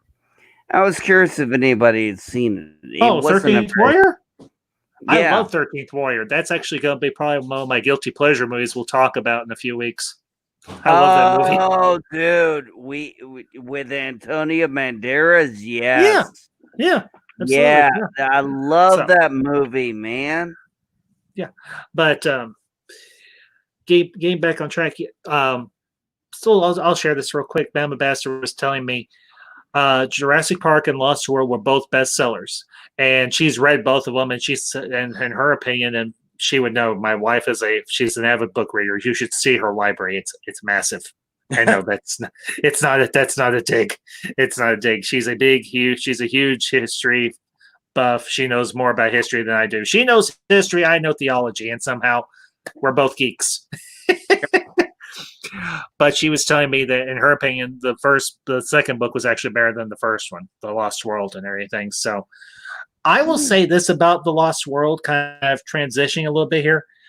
I really enjoyed this movie. I enjoyed the second movie. I thought it had a lot of good parts. I did like the tongue-in-cheek humor and everything during the third end when the Tyrannosaurus Rex is in San Diego in particular. And I think Mrs. Fett knows where I'm going with this. When you had the Oriental gentleman rain down the street a la Godzilla. Yes. And not only that, the fact that they had mock-ups of movies in the Blockbuster video store. One was, I think it starred Keanu Reeves or somebody. It was called Tsunami Rising or Tsunami Sunrise or something like that. And there was another one with Robin Williams called Jack and the Beanstalk. Okay, Ambassador, you need to remind people what a blockbuster is, because Okay, for just those of you, just on the off chance that there are Okay. people on here under Okay. the age of Jesse, do you mind if I actually do it? nope. Thank you. For those of you who are not aware, there was a thing once upon a time called a video store where you could go rent things called VHS tapes that were like the dinosaurs of video rental. And you could go rent movies, and then eventually when DVDs and stuff like that started becoming popular, you could go there, you could rent those as well. Not only that, you could rent video game systems, you could rent video games.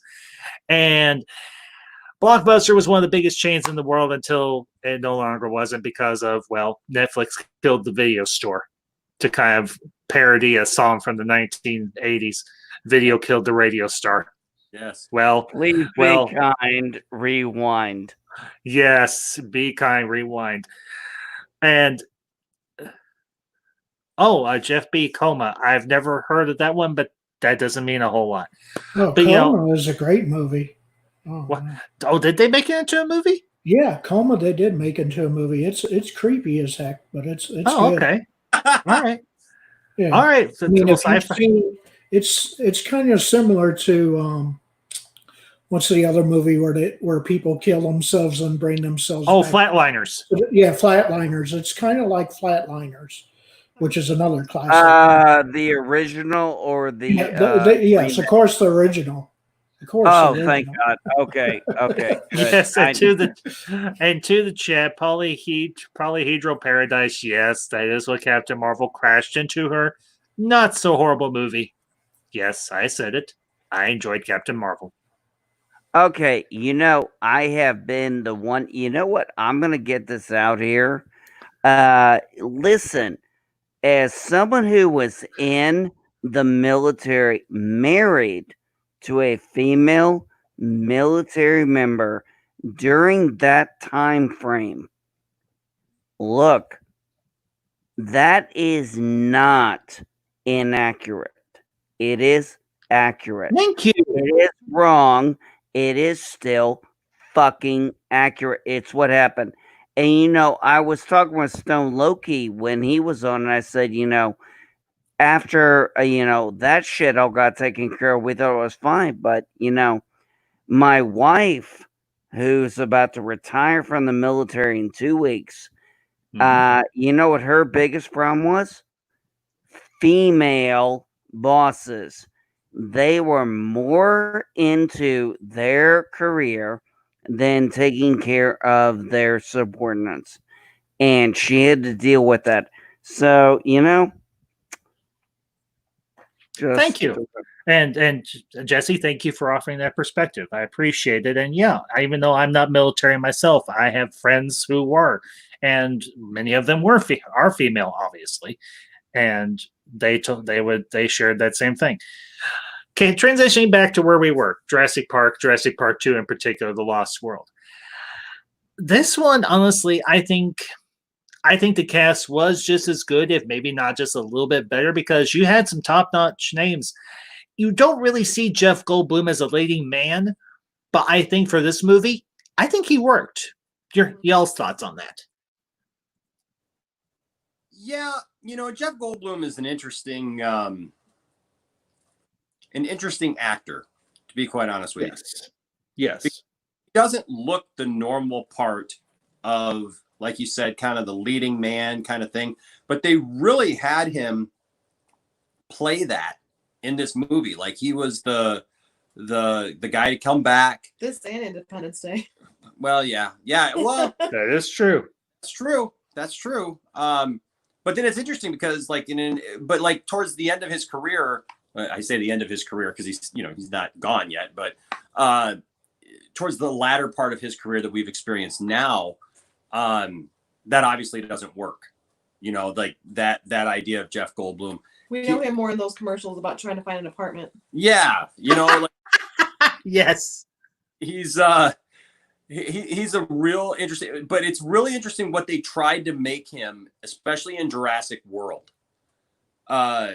That they tried to make him kind of sexy and appealing to everyone. With his shirt on, like down to. Yeah, I mean, like, and what are those pictures like? Like, there's like pictures of him like all posed and and like kind of like doing the Playgirl 70s pose kind of thing. Yes.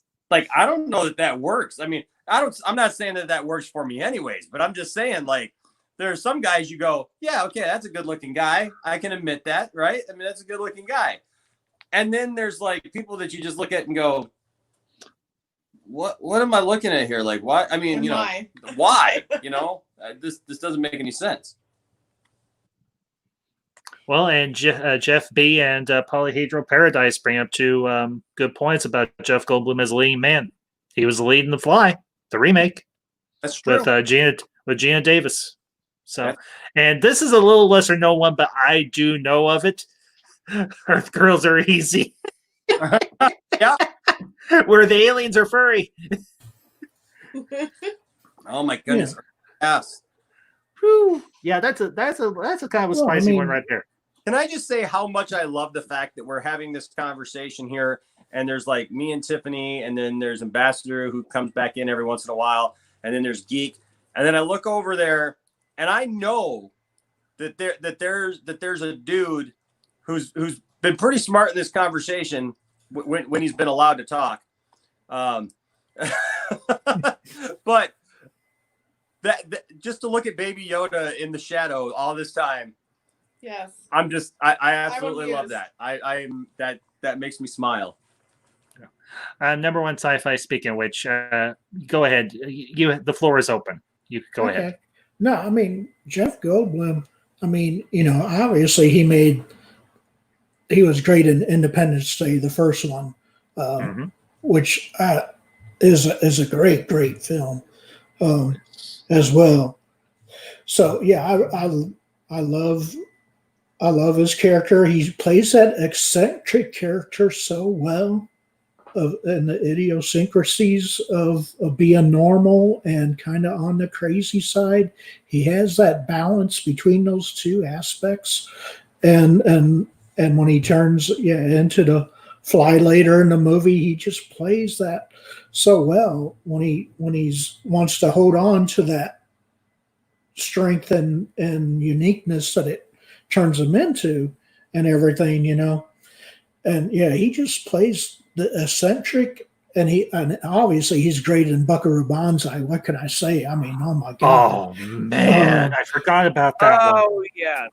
I mean, that's a classic if there ever was one. But yes, he plays the eccentric, weird scientist character to a T. Absolutely. I mean, he has that part nailed down. There's no doubt about it. Speaking of Jeff Goldblum, have any of you guys ever seen? You guys know Seth MacFarlane, who does Family Guy. Yeah. Yes. Have you guys ever seen? He put out a DVD, which is like hilarious, called the Carnival Comedy Cavalcade or whatever. And Yes. it's like an hour, but done in his style. You're not using your brain. Yeah, and then there's one that's Jeff Goldblum doing commercials for a cracker. Jeff Goldblum crackers. And they talk to you while you eat them. And so you get the cracker out and it's got it literally somebody's putting like a cheese spread on there and he's just talking to them and as Jeff Goldblum just saying, oh yes, that's good cheese spread. I really like that. That's really well with a nice wine, and I think that maybe later we might get a nice movie. Yeah, and it's just like Jeff Goldblum as a cracker works for some reason. I don't know why? Oh my Okay. goodness. Okay. All right. This is one that I reviewed not too long ago. And honestly, I might someday do a watch party for it. 9 months. Jeff Goldblum was in that movie. He had a small part. That's Does anybody right. remember that? Yeah. 9 months. He played. Never seen it. Yeah, it has Hugh Grant in it mainly, obviously. Yeah. You've never seen 9 months. Okay, it has Hugh Grant in it. That's not exactly He has Robin high Williams endor- in it, you schmuck. it has Robin. Yeah, Yeah, at it the- has at the Robin end. Williams, it has at the end. Julianne Moore, it has Joan Cusack, it has Jeff Goldblum, Okay, and you're focusing. okay. Are you It has and Tom Arnold. Are you gonna tell me what the story was about, or am I supposed to guess based on that? I can only play 6 Degrees from Kevin Bacon so much. It's the Basically, life story of Weird Al Yankovic. The Syrian the Ken guy. Of Jurassic Park. okay. Basically, the synopsis of 9 months. Hugh Grant and Julianne Moore. They play a couple that have been together for a number of years. Then they're not married yet, and she gets pregnant. Robin Williams plays their OBGYN, who is actually a immigrated Russian from the former Soviet Union, and it is comedy gold. Mm-hmm. Absolute there is some it's kind of a comedy / drama-esque type of movie, but it is so 90s. It is so funny. And yes, it has Hugh Grant, who I know some people say is dry as toast, but honestly, when he's got the cast that he's got around him in this movie, it works. Because he plays a straight man to everybody else's comedic. Because, as I said, you've got Robin Williams, you've got Tom Arnold, you got Joan Cusack, you've also got Jeff Goldblum, and you've got Julianne Moore. And it's hey, all I'm saying is, hey, send me the link. I'll check out the movie. I'm not above it. You know me, buddy. I'm a geek. Just send me a link. You don't have to sell me that much. Sheesh. Okay. You know Well, how you to wanted find me, but you wanted to know about the movie. I told you about the movie. Now Oh, go watch it. well, you know what? If you're gonna hit it that hard, don't spoil it for me.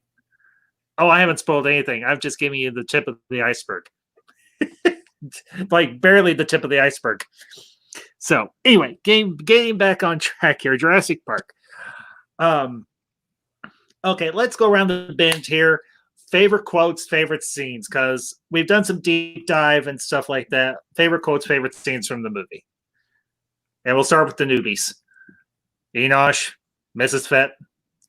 I'll let you go. I've talked a lot. You go ahead. You go ahead.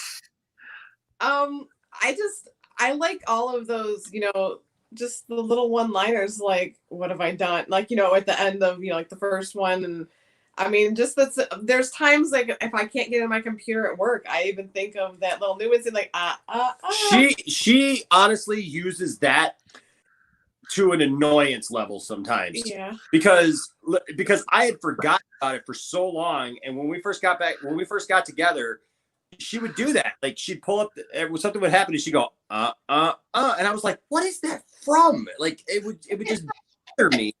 And then like one day we're watching Jurassic Park and I'm like, oh yeah, I'm stupid. You didn't say the magic word. Police! I hate this hacker crap. And Samuel Jackson was restraining himself because it was, I think, a PG movie. Oh,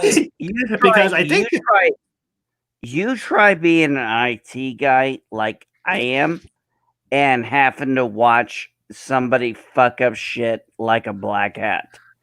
Trust me, it doesn't piss you off more as a repairman then realize a hacker has screwed your crap up.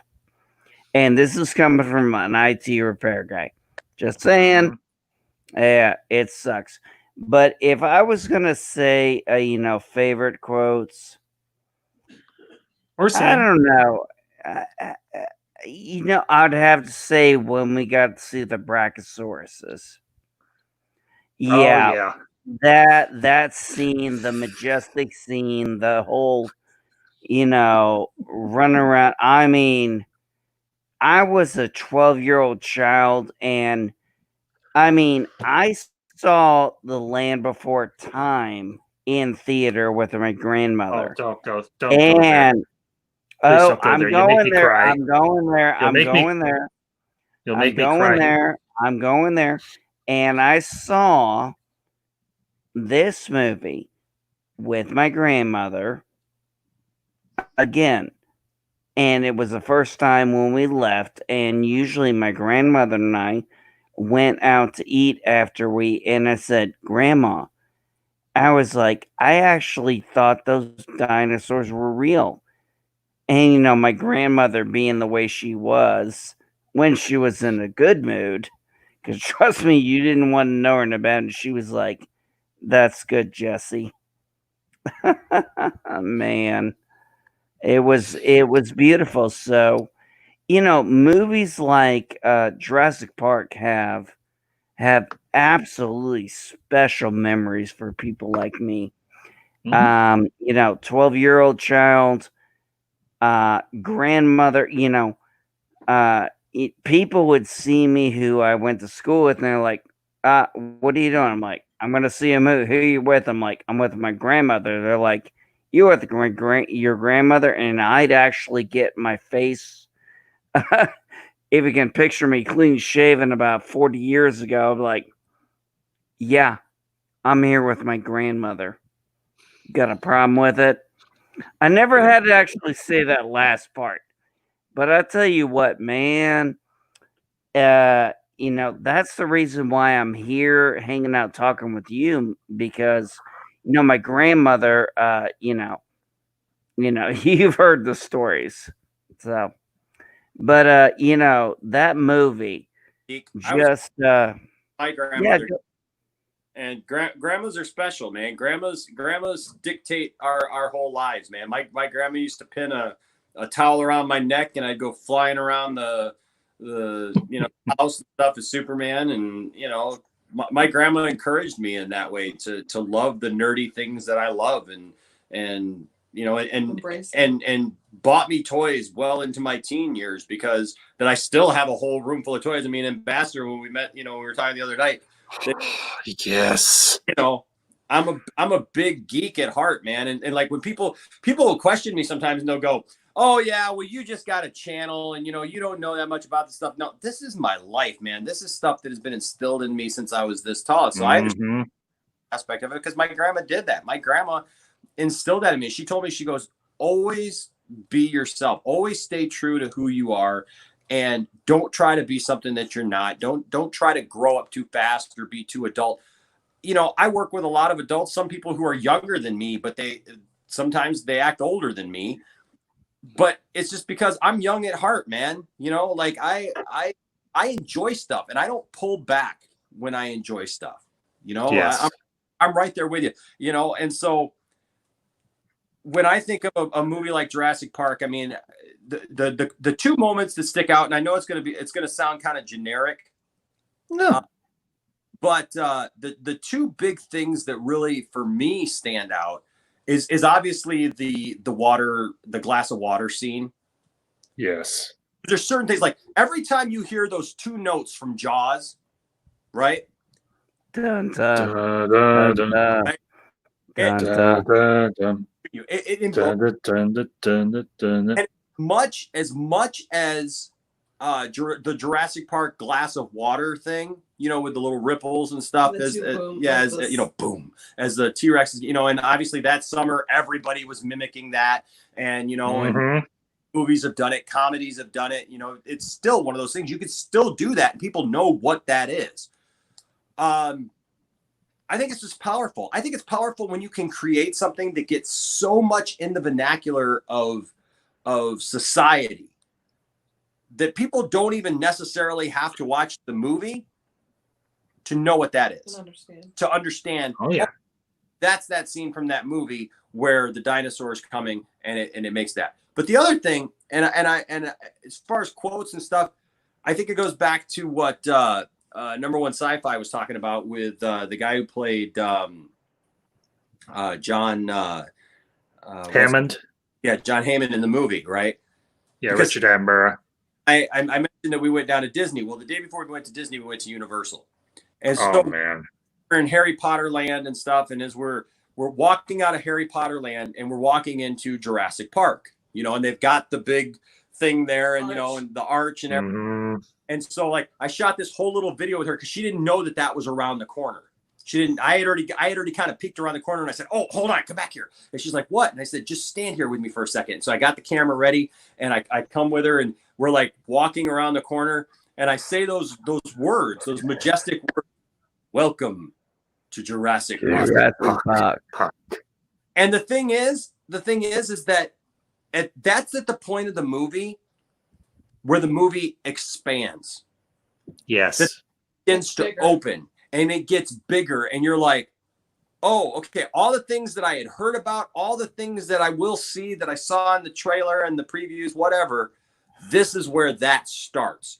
Everything else is people getting there, whatever. But that moment where you see those arches and this is the entrance, it's saying that to the audience in that film. Mm-hmm.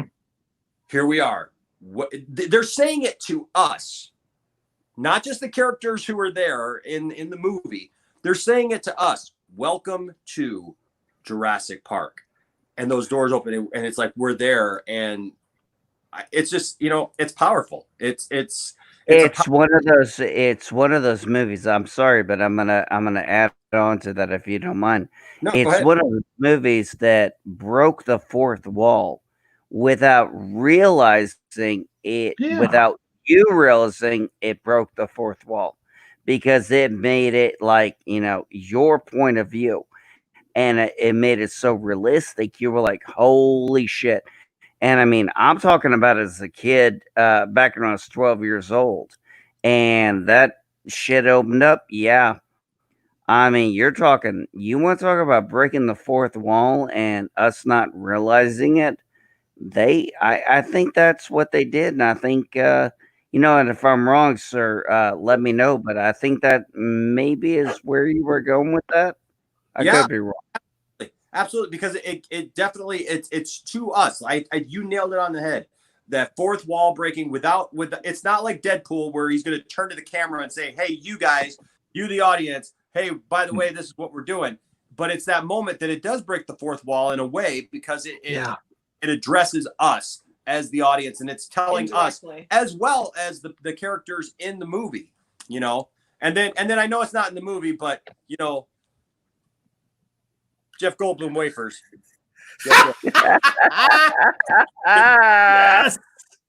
Yes. Probably sold them in the park. Perfect.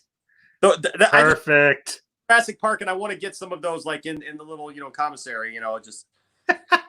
I love it. I do. Number One Sci-Fi. What about you? Favorite scenes, favorite quotes? Yeah, and this can be from any of them. Yeah. I mean, I'm going to bring in what we haven't even brought in yet, which is the music by John Williams. Oh, yes. I mean, this is what sets this movie apart.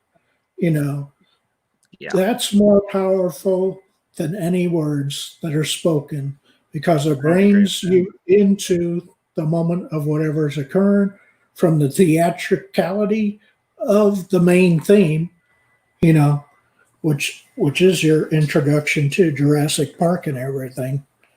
Yeah. So I just think that the music is what again brings this movie to the next level as well.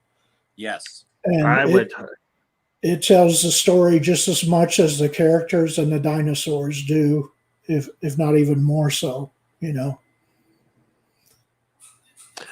Yeah, sci-fi. I would wholeheartedly agree with that, and I appreciate you bringing up the music because I did not want to neglect that point of these films and everything. The music. I mean, let's just be candid here. John Williams is a national treasure.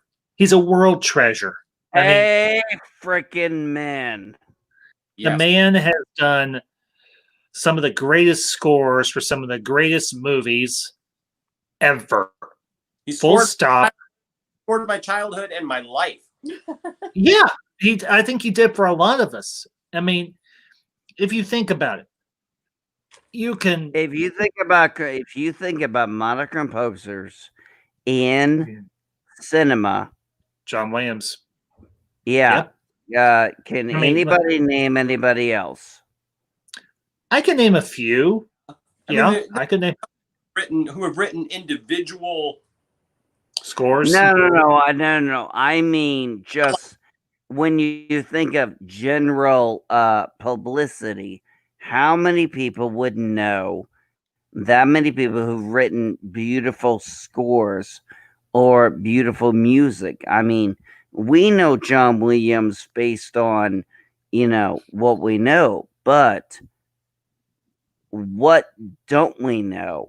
And that's something I've actually been crazy driving me nuts because I've been listening to certain things and I'm like, I'm watching a lot of sci-fi stuff and I'm like, who's doing this music? What is this?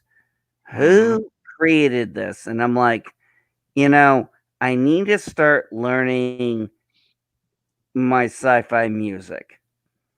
Yeah. I need to educate myself in that area.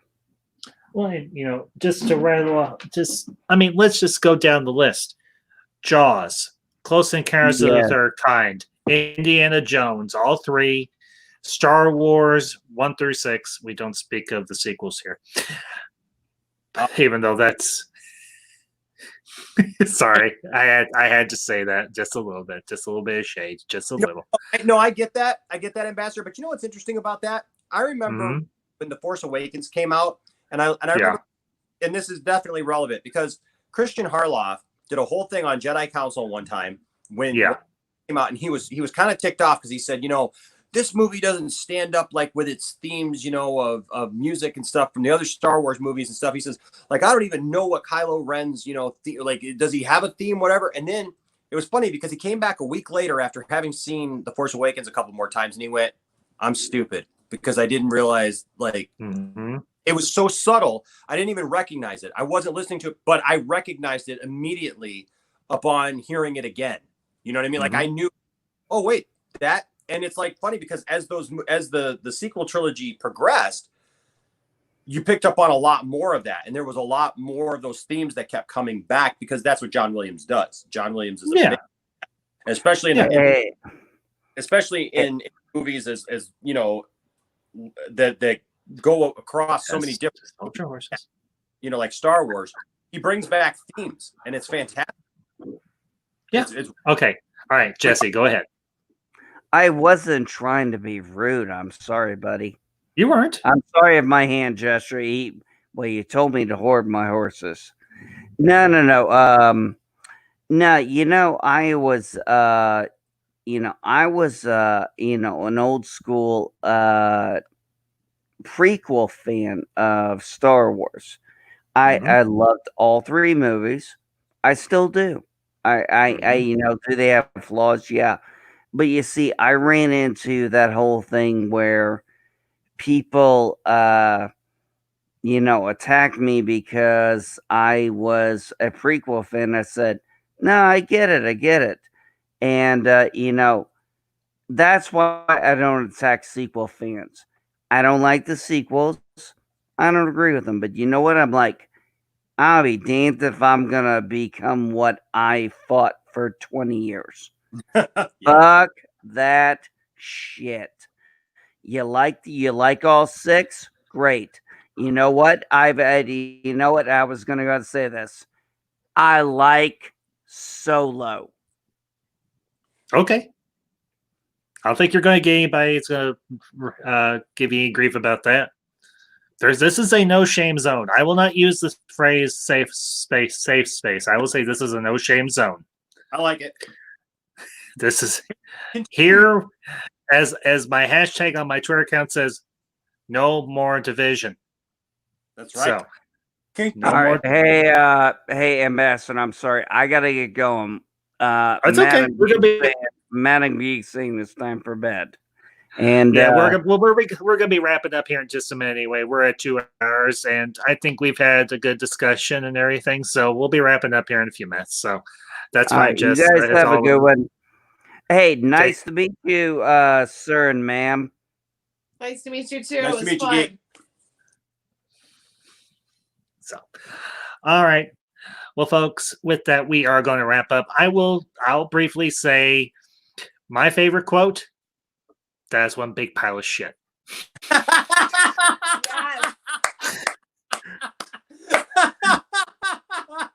You win the internet. Oh, you win.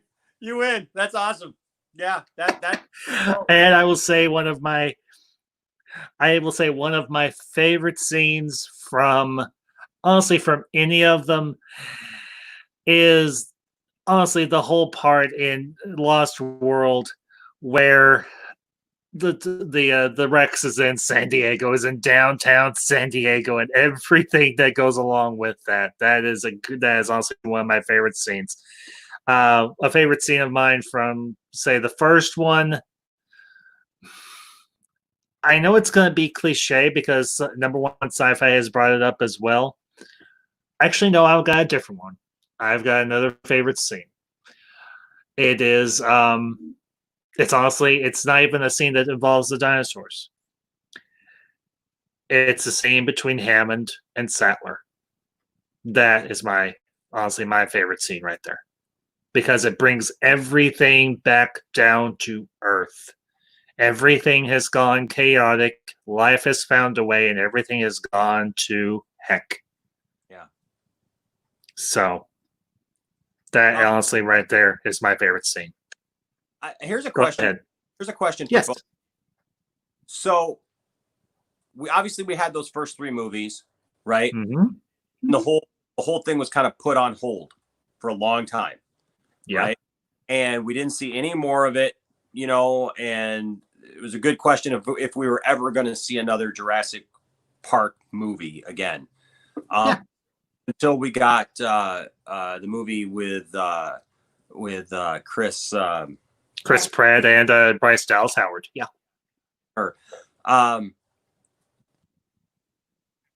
Personally, I know how I feel about it. Mm-hmm. What do you guys feel about how they brought the franchise back, and if it worked for you after all that? Because like Geek there was talking about, how like the quality did kind of go down per movie, Mm-hmm. but then it seemed like that movie kind of brought back some of that magic to me. Anyways, what do you guys think of that? Sci-fi, go ahead. Well, I mean, yeah, it's just, to me, I mean, yeah, it's these movies just, brought something that we'd never seen before, as far as the dinosaurs in a real kind of experience. And they brought it up close where, in one scene, the freaking dinosaur blows his hat off his head, Mm-hmm. The T-Rex gets right up to his face, and blows his freaking hat off of his head, for crying out loud. So yeah, I mean, the suspense and the just the different aspects that each of these movies brings, it just wraps you into the movie, and you're there along basically for the ride, Yeah.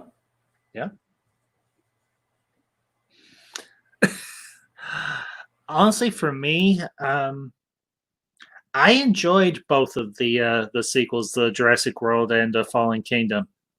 So for me, even though this is a series of movies I can honestly say I have seen every single one in theater.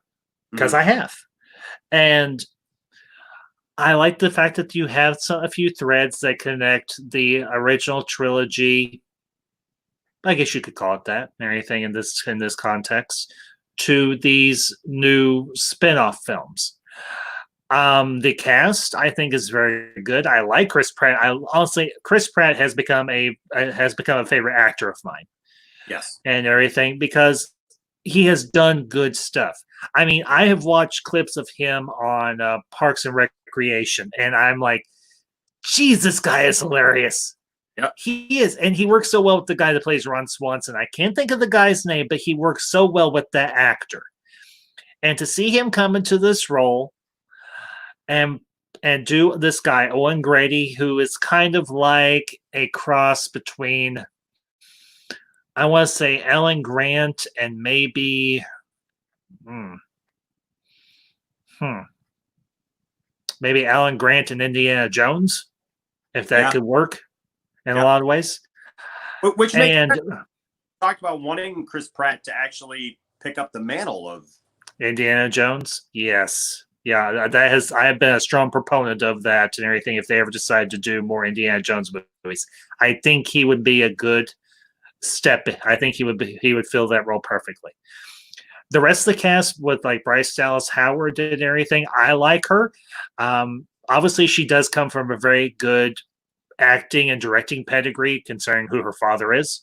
I mean, Ron Howard. And not only that, she's good behind the camera. I know some people have said, she's kind of iffy. Personally, when she's done episodes of The Mandalorian and her acting ability, I think she's good at it. I think she's a good director, and I think she's a good actor. And I think in the Jurassic World movies, she does a good job. I really do. Especially if it's fun. Well, that's what I was thinking. Like, you're talking about like scenes and famous, favorite quotes. Mm-hmm. When she yells "run," you feel that. Yes, I agree. Mm-hmm. Feel the fear. I think that's one of the things about the sequels. It's that the second one kind of left me a little bit, some of the. Yeah.